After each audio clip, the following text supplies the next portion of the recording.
We continued our way west to the direction of the dungeon. It was interesting to reflect on this path. After all, we had come this way once before. The signs of the battle damage were still strewn throughout the area. If we had just gone a little further east, we would have probably ran straight into the glowing village. Supposed to count our blessings there. All the same, we kept going.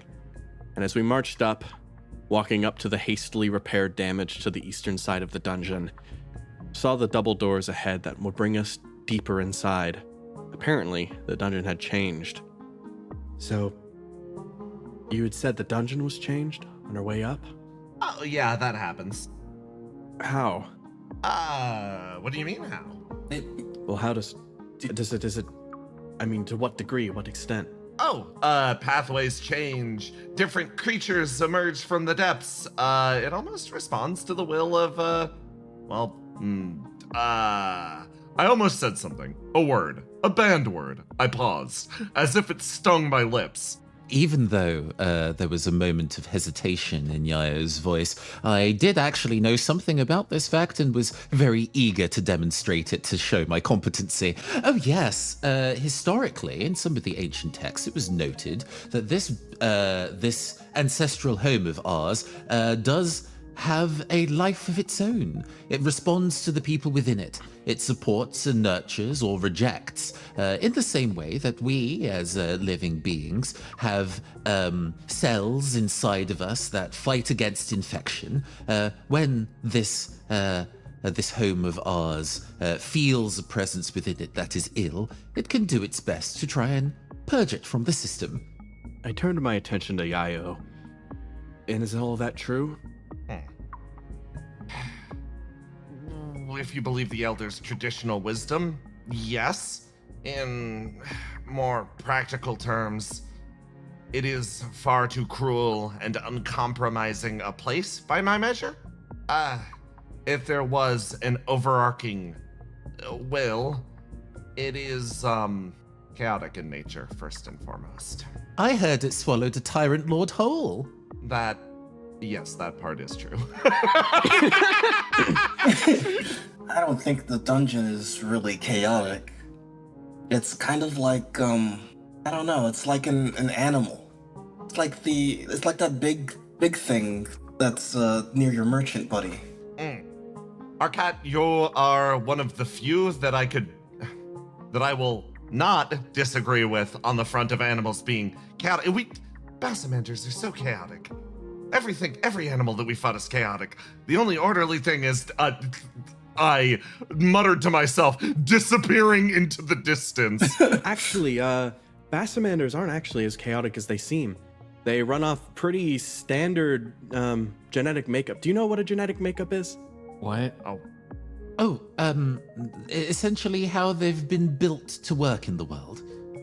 It's a theory of genes, and theirs is basically designed where they're almost entirely autonomous. They're almost something more like a construct of meat. It's pretty interesting how they have all these different type of things they can do while still just kind of being, monsters. But it's pretty cool.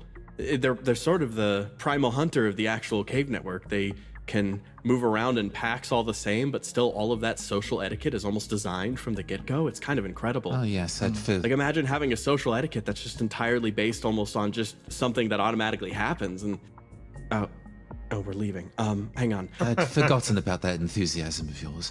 But I do agree with you. In some ways, this place where we reside is an animal, but it's also an ecosystem.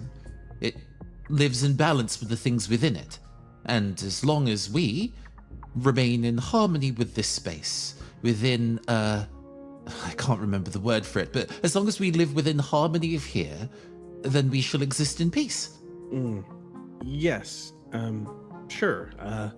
My attention was dragged away as I slowly removed the robes I had been given, instead just getting back to something more comfortable. But as I did that, I noticed that Yayo had gone off in a direction and found something. It seemed to be a shining gem of some kind, one that was sitting almost solitary by itself with an almost very, very dim glow. I reel back and realize, this thing is entombed here. I'm running into the same old issue.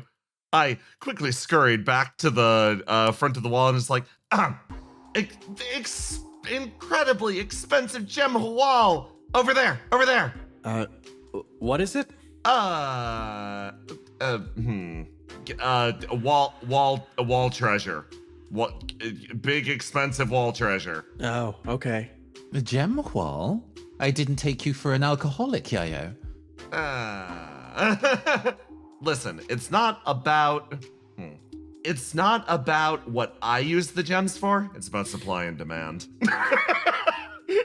Well. Do you have a pickaxe? No. Yeah. Then we can't do anything about it. Strege seemed to pull himself slightly forward to a collection of bodies that had been wrapped, some placed in coffins. As he searched around, eventually he was looking across the way, and he managed to find some that belonged to Stroln. As he pulled one aside, and inside he found a pretty battered weapon of some kind. It was a sort of reminder. As he pulled it out and held it in hand, it almost looked natural. One of the primary weapons of the Stroln, a large hand axe, seemed to be hefted up in his hands as he held it there. Though it seemed to be battered and broken up slightly. Still usable, but probably not for long. Not the kind of axe I was hoping for. Yeah, Mellinus. Yes? Will this do? Well, I suppose I can hold it in one hand. Sure, I'll take it. Alright, here you go. Sadly, there's no pickaxe up here, Yayo. You think you could do it with a normal axe? I don't think this normal axe is even going to be cutting through bone. Looks down at it. An expression played across my lips. Very intentional in this case. The sort of look that says, pretty please try it anyway. A merchant's best look, trying to coax out someone's deep and buried action. Please for me. All right. Hang on. I'll give it a swing. Just stand back. I got one pal chop on her arm breaks off. Two pal chop. I'm in debt. I'll take some of your debt for the bet. Okay. I'll go deeper into debt if I'm wrong. You know what? I believe in her. I brought the axe down, and rather predictably, the already sort of rusting edge of the axe had just sort of slammed into the crystal and sort of chipped off like a pebble's worth, and I felt a splinter crack off of the axe itself. They sort of stared at it and started to bend slightly. Okay. It's not going to work. Yeah. Okay, one more point of debt over to you. Looks over at Arcot, runs over, picks up the pebble. That will do. Good enough. Thank you so much. Do you gamble between each other especially often? We do. Oh, okay. Pretty normal. I suppose there is pastimes that are common everywhere. Oh, speaking of pastimes, Mellinus, I had a question. Mm-hmm. Sorry, I forgot what you were. I keep calling you a Boomin, but you said you're not? No, I'm an Aloon. Yeah, Aloons. A lot of the Boomins that I come across and loot, they don't have life books on them. Yes, they don't. I believe the equivalent to life book from what I'm picking up is a journal of some sort of spiritual significance. An autobiography. An autobiography. I would say that despite their short life cycles, Boomins live lives expecting to live a long time and make it to the point where, in their old age, they write down autobiographies and account their whole life, even though I suppose in some ways it would not be fully accurate as a one charted out throughout your entire existence. In other words, it's more of a vanity thing. It's not something that's important for them. So they do it all at once? A lot of the times. Are you going to remember everything? Well, I think amongst children, they generally keep journals longer. But then at a certain point, I think Boomin... I realized I was starting to naturally say the things they were saying. It seemed a little silly. Human society is one full of a lot of constant motion and a lot of strife. I don't think they have time to record those types of things. Usually towards the end of their life, when time comes of abundance, is when they seek to record themselves and make themselves remembered. The richest humans, in fact, tend to pay other people to write their books for them. That's true. There are people whose entire profession is to record other people's history. I sent a glance over at Gartrude's.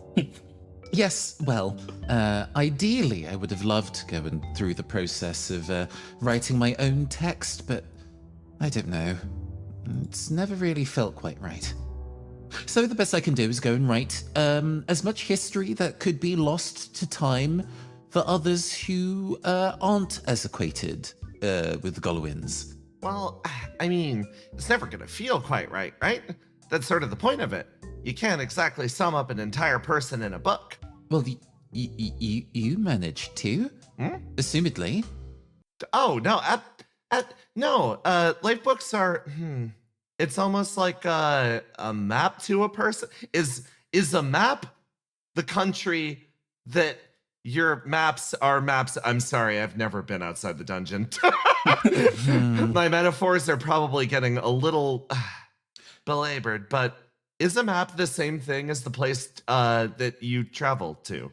Right. So you're saying that by understanding your life book, I would be able to understand your geography. Yeah, it's like a map to a person. It's not one-to-one the same thing, which is why that life books are not a replacement for the person, just a reminder of them. Well, that feels a little intimate, but okay. Yeah, that's why they're precious. Yeah, it's like when Boomans write their biography, they like to recount the best parts of their lives, I'm assuming. But for us, we write all of the things down, our fears, our wishes, hopes, dreams. Exactly. It's like when an elder passes and you read their life book, it's like knowing them again for the first time. A human book is very centered around the idea of making them the main character of their own story. You can have life books where you're not even the main character of your own life. It's difficult to describe. I think I have a way to word it. Yeah. There's a metaphor. Ooh, my favorite. I'm trying to think of how to translate it. When you record the earth you stand upon, you give knowledge to other people, you teach them how to navigate. When you record the stars that passed above that day, you record something that someone else will never see. Oh. It's based off the fact that, well, a lot of suns pass over the sky every year. So, although you might understand and see a sun in the sky, it's not the same one as someone saw a long time ago. Human books are geographical. They describe events, have humans as characters within them, and you learn a lot about people. But of books and stories that I know that we told, we often expressed the feeling, or at least, I suppose the way someone records something, what they decide to record, tells more about what they are and who they are than what events they lived in their life. Less so what they saw and what they experienced, and more so what they even thought to record in the first place.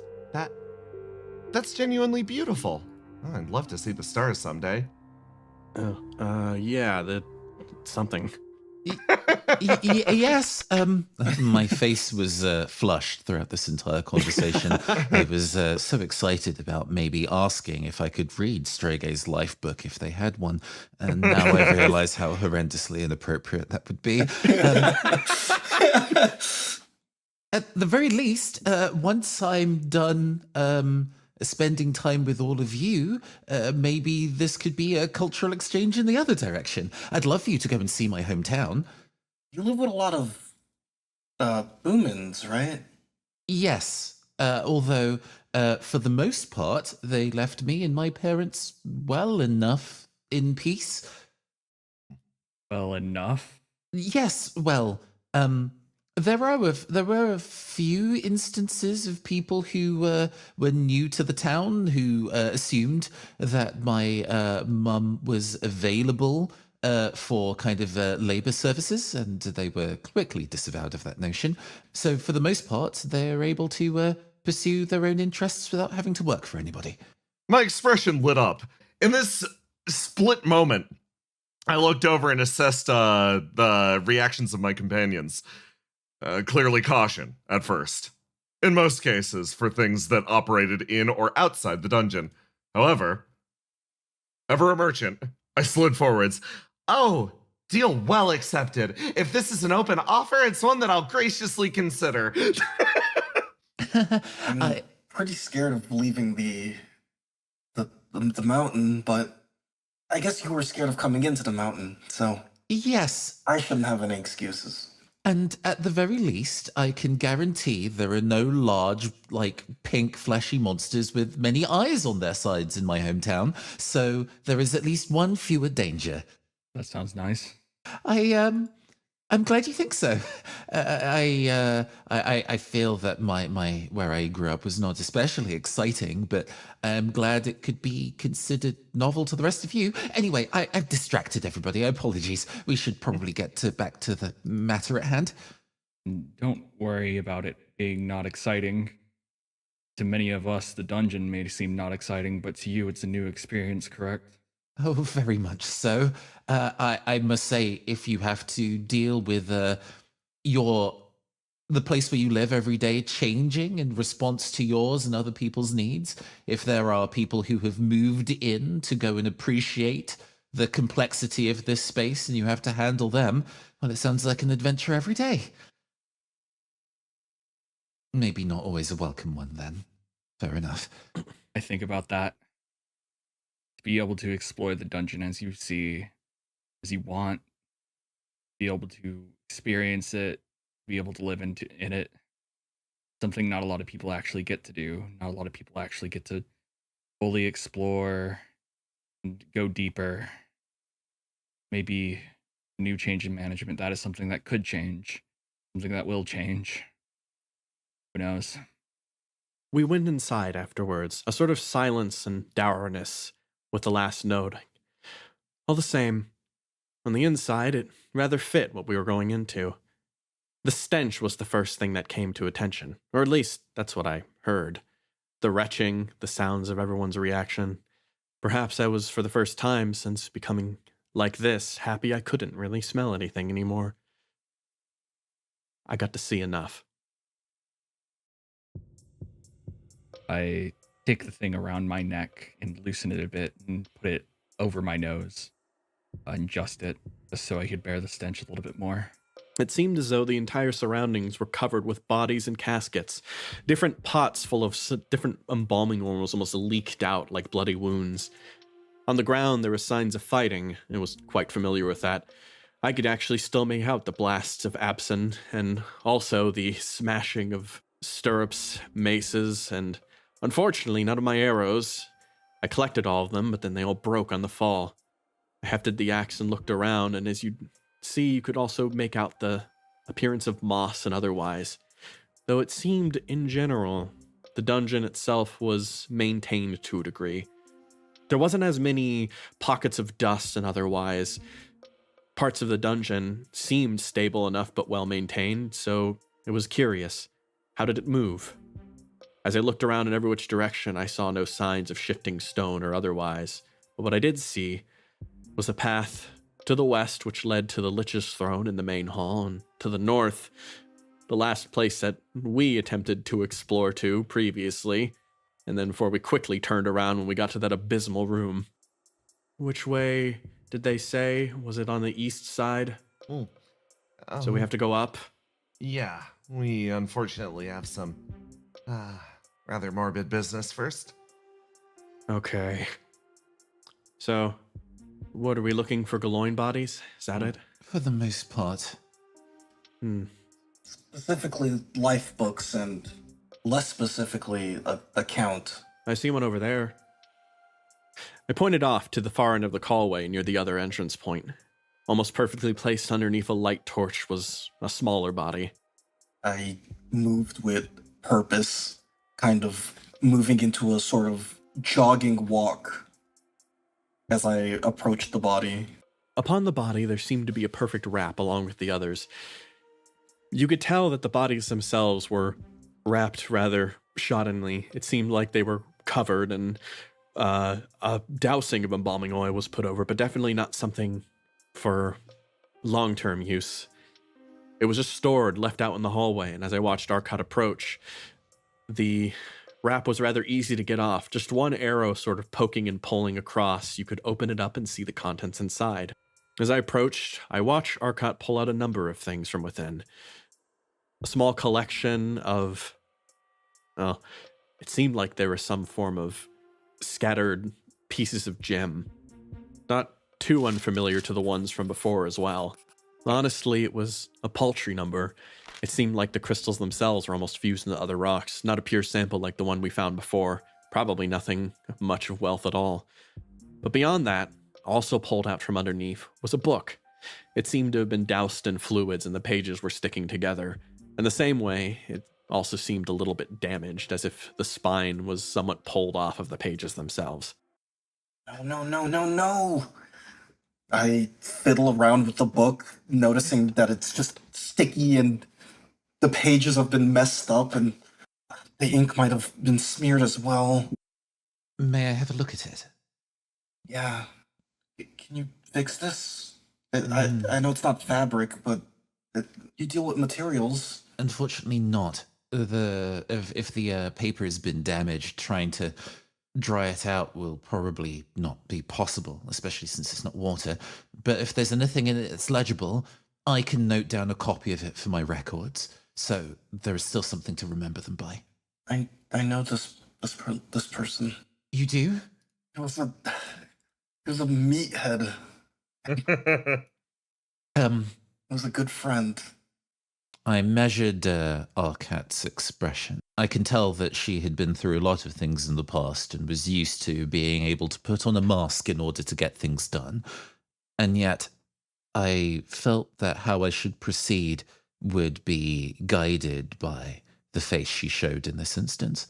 In a moment, tears flowing out from my eyes, and I shut them. Manentat wouldn't want to see me cry. You know what? The rest of you, would you mind finishing up a tallying of the instances here? Arcat's going to help me make sure that this is properly registered. I'll take a look around for any other sorts of supplies. Sure. Marvelous, thank you. Now, Arcat, since you knew them, some of the words in this are going to be words that I don't know, and some of it is stuff that's going to be interpreted based on context. So I'm going to need you to focus on telling me what you remember about them, and I'll use that alongside what I can find to put together a record. Does that sound okay? I can try. Anything you remember, it doesn't have to be important.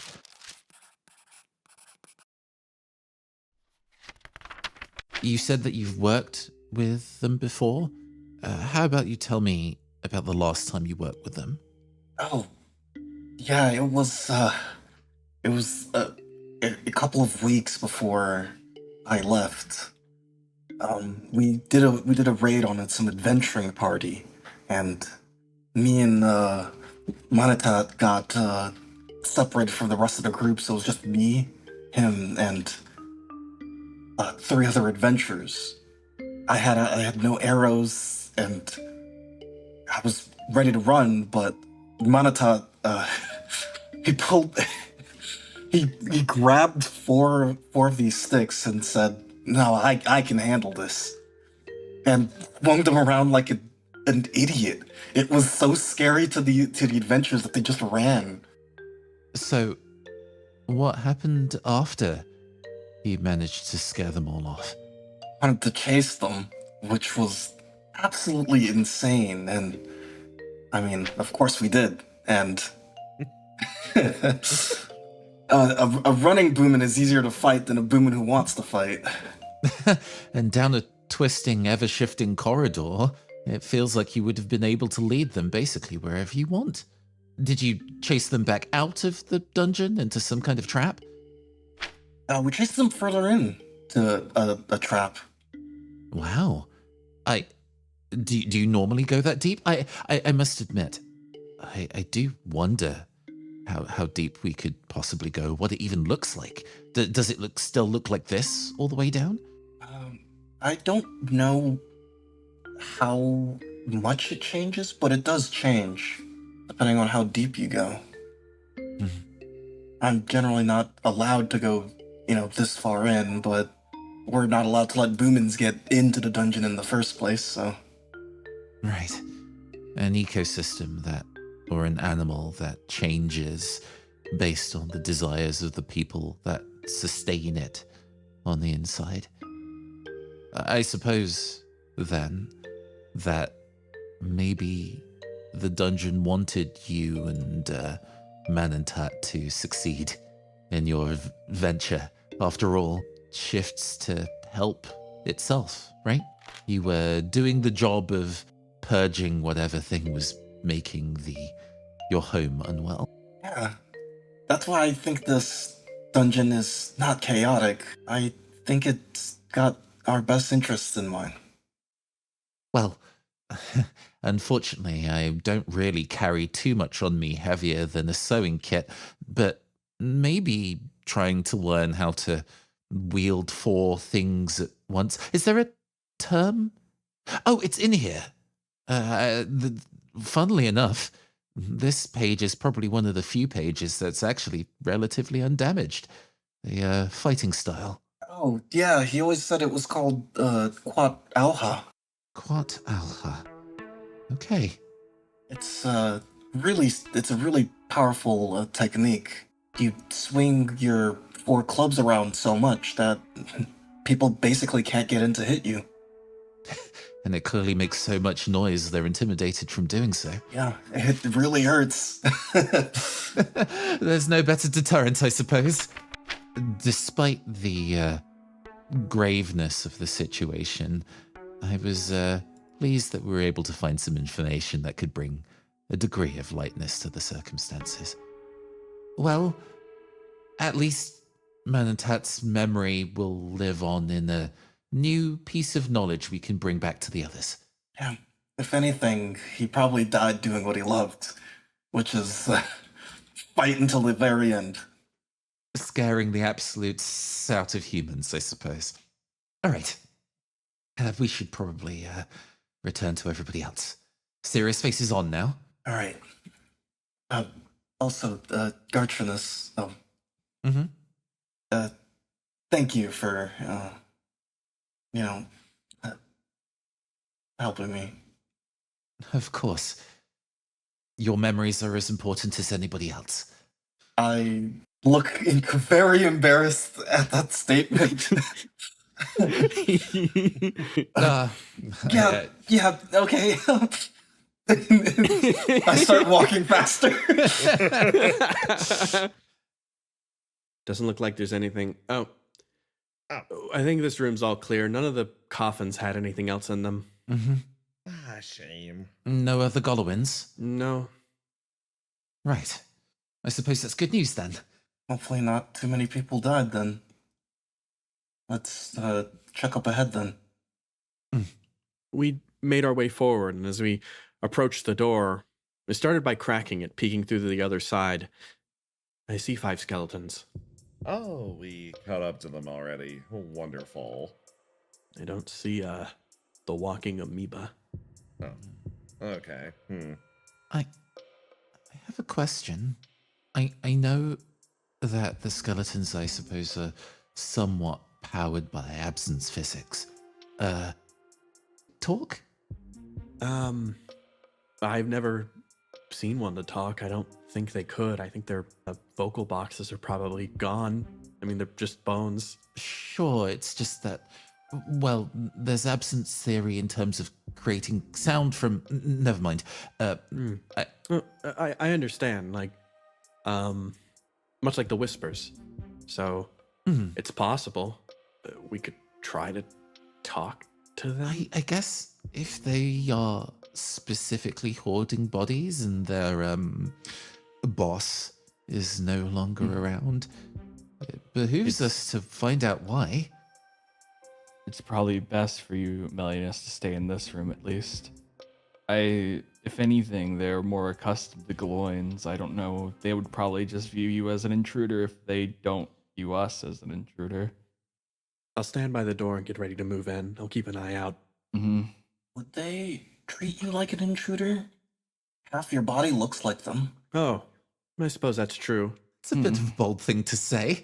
Well, it's not a lie. Well, if there's only a couple of them, then I suppose there's no better time to try. Why don't we just all go in? And if things go bad, I still have this axe. Fair enough. Okay. Right. Very well. Can you step quietly when you get into the room? All right. They say it's been too long. It's so nice to see you. You're a good friend of mine. So long farewell at you. No, I can't believe, oh no, not words from thee, but said in facsimile, yearning for that distant we. So I'm searching for near eternity, but I don't know where I should be. Love of branch, no family tree, no friends I have to see. An unfriendly propensity is my natural state to take flight in perpetuity. And so echo back is only me, cut off from precious we.